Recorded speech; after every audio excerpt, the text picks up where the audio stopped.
لاہور میں 10 محرم الحرام کا مرکزی جلوس اپنی منزل کی جانب رواں دواں ہیں۔ جلوس کی اس وقت کہاں پہنچا ہے، سیکیورٹی کیسی ہے، عرفان نذیر سے جان لیتے ہیں۔ عرفان بتائیے گا۔ جی اس وقت میں شاہ عالمی گیٹ کے باہر موجود ہوں۔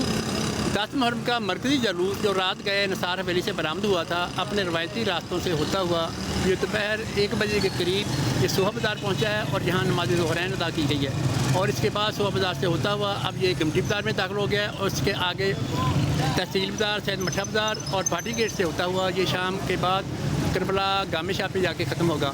جو جلوس کا راستہ ہے اس میں سخت سیکورٹی کے انتظامات کیے گئے ہیں، سینکڑوں پولیس والے جو سیکورٹی کے فرائض انجام دے رہے ہیں، جبکہ 3 جگہ سے چیک کر کے جو لوگ ہیں ان کو اندر جانے دیا جا رہا ہے۔ راستے میں سبیلیں بھی لگائی گئی ہیں اور شربت بھی بانٹا جا رہا ہے اور لنگر بھی تقسیم کیا جا رہا ہے۔ کراچی میں عاشورہ کے مرکزی جلوس کا اگلا سرا حسینیہ ایرانیان کھارا در پہنچ گیا ہے۔ مرکزی جلوس کا پچھلا سرا صدر میں موجود ہے اور مرکزی جلوس میں بلڈ بینکس قائم کیے گئے ہیں جہاں عزاداران کی بڑی تعداد خون کے عطیات دے رہی ہے۔ ولید احمد نمائندہ جی نیوز وہاں موجود ہیں۔ ولید تفصیل بتائیے گا۔ کراچی میں 10 محرم الحرام کے مرکزی جلوس میں بلڈ بینک کیمپ قائم کیا گیا ہے جہاں عزاداران حسین اپنے خون کے عطیات دے رہے ہیں۔ عزاداروں کی ایک بڑی تعداد نظر آتی ہے جو منتظر ہے کہ کب ان کی باری آئے اور وہ خون کا عطیہ دیں۔ شہدائے کربلا کی محبت ہے اور ان کا عظیم قربانی ہے اس کے اندر ہم محبت میں اپنے خون کے عطیات دیتے ہیں۔ اس سے شہدائے کربلا کی یاد بھی تازہ رہتی ہے اور غم حسین بھی ہم مناتے ہیں ہر اپنے طریقے سے۔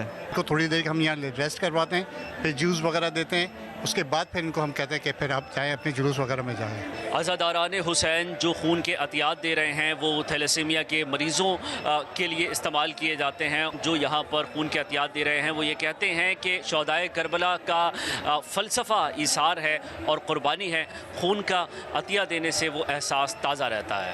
حیدرآباد میں یوم عاشور کا مرکزی جلوس کربلا دادن شاہ پر اختتام پذیر ہو گیا۔ وزیر داخلہ سندھ ضیاء الانجار نے حیدرآباد میں مرکزی جلوس کی سیکیورٹی انتظامات کا فضائی جائزہ لیا۔ سیکیورٹی انتظامات، پولیس کی تعیناتی اور داخلی اور خارجی راستوں کا معائنہ کیا۔ وزیر داخلہ سندھ نے پولیس افسران اور جوانوں کی پیشہ ورانہ کارکردگی، جذبہ خدمت، محنت اور فرائض کی ذمہ دارانہ انجام دہی کو سراہا اور کہا یوم عاشور کے دوران عوام کے جان و مال کے تحفظ کے لیے تمام دستیاب وسائل بروئے کار لائے جائیں۔ وزیر اعلیٰ بلوچستان سرفراز بگٹی اور کور کمانڈر لیفٹیننٹ جنرل راحت نسیم احمد خان کا کوئٹہ میں سینٹرل پولیس آفس کا دورہ۔ کوئٹہ اور صوبے کے مختلف اضلاع میں 10 محرم الحرام کے جلوسوں مجالس کا جائزہ لیا۔ وزیر اعلیٰ بلوچستان نے کہا کہ یوم عاشور پر امن و امان کا قیام حکومت کی اولین ترجیح ہے۔ عوام کے جان و مال کے تحفظ کے لیے تمام وسائل بروئے کار لائے جا رہے ہیں۔ وزیر اعلیٰ نے یوم عاشور پر سیکیورٹی ڈیوٹی انجام دینے والے اداروں کے افسران اور اہلکاروں کی خدمات کو خراج تحسین پیش کیا۔ وزیر اعلیٰ کو بریفنگ میں بتایا گیا کہ 9 اور 10 محرم الحرام کے موقع پر بلوچستان بھر میں پولیس کے 32,000 جوان تعینات ہیں۔ ایف سی بلوچستان اور دیگر قانون نافذ کرنے والے ادارے پولیس کی معاونت کر رہے ہیں۔